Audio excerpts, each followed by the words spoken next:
But listen very carefully.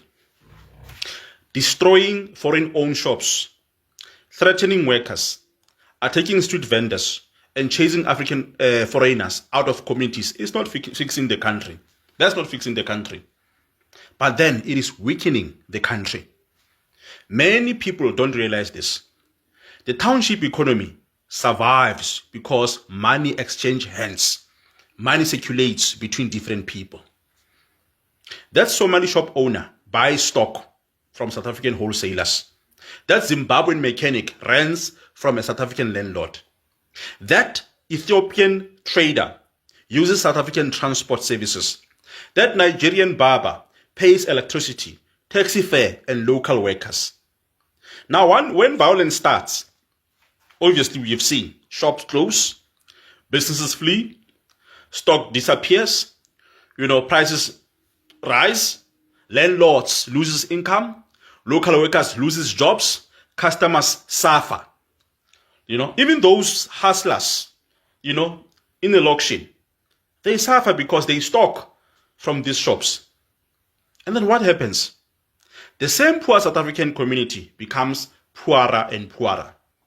After all, you cannot grow an economy through fear. You cannot create jobs through intimidation. You cannot build a nation through hatred. But let us even go deeper. South Africa is not isolated from the African continent. South Africa is not isolated from the rest of the continent. South African businesses are spread throughout the African continent, as you all know. We've got banks throughout the continent, cell phone companies, supermarkets, mining companies, retail chains, insurance companies, logistics companies. South African corporations make billions across the African continent. Now think carefully. What happens when African countries constantly see videos of Africans being attacked in South Africa? Resentment grows. African continent governments will begin losing trust in South Africa if they haven't lost it. Tourists will avoid South Africa. Trade relations will weaken.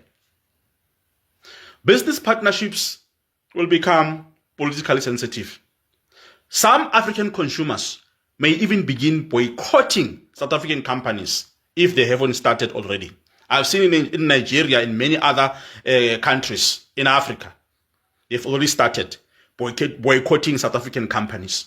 And remember, many South African companies operating across African continent employ South Africans either directly or indirectly.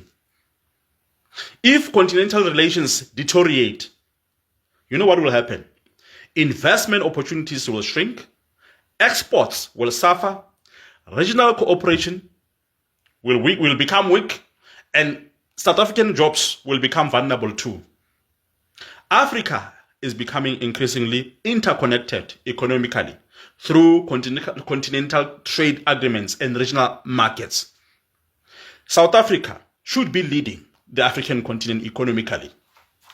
I mean, honestly, we should be leading the rest of the continent economically speaking. So South Africa should be attracting investment from across the continent. South Africa should be building influence through innovation, manufacturing, and trade. But every xenophobic attack damages that image. And international investors are also watching everything. When investors see burning shops, mobs demanding papers, intimidation, and instability, you know what they think? You know what they think? They don't just think foreigners are being attacked. They think this country is unstable for business. That's what they think. They think South Africa is unstable for investment and for business. And when investors pull away, factories will not be built. Businesses will stop expanding. Jobs will disappear. The economy slows even further. Then frustration will grow again, over and over again. And then the cycle repeats itself. Let us be honest. Many South Africans are angry for real reasons. People feel abandoned by the government. People feel excluded from economic opportunities, Communities are struggling with crime, unemployment, and collapsing services.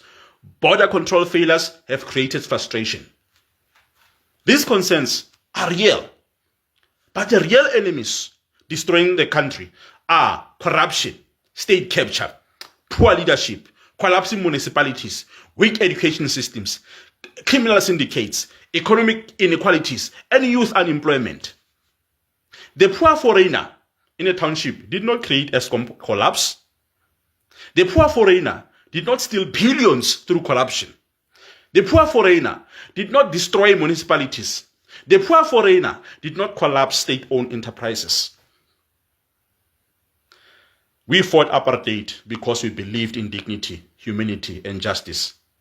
Now imagine becoming a society where ordinary civilians stop people in the street demanding identity documents like vigilantes. That is not nation building. That is social decay. This does not mean borders should be open. I don't mean that. Every sovereign country has the right to secure its borders, deport undocumented immigrants lawfully, fight crime, and prioritize citizens in economic policy. But there's a huge difference between law enforcement and mob justice. A functional country uses police, uses home affairs, the courts, intelligence agencies, and lawful immigration systems, not mobs, not fear, not violence, not vigilantism. Because once mob justice becomes normal, eventually nobody is safe. Even South Africans will be affected by mob justice. Even now, South Africans are affected by mob justice. Today it is foreigners. Tomorrow it becomes tribes, as we have seen. Then political opponents, then ordinary South Africans themselves.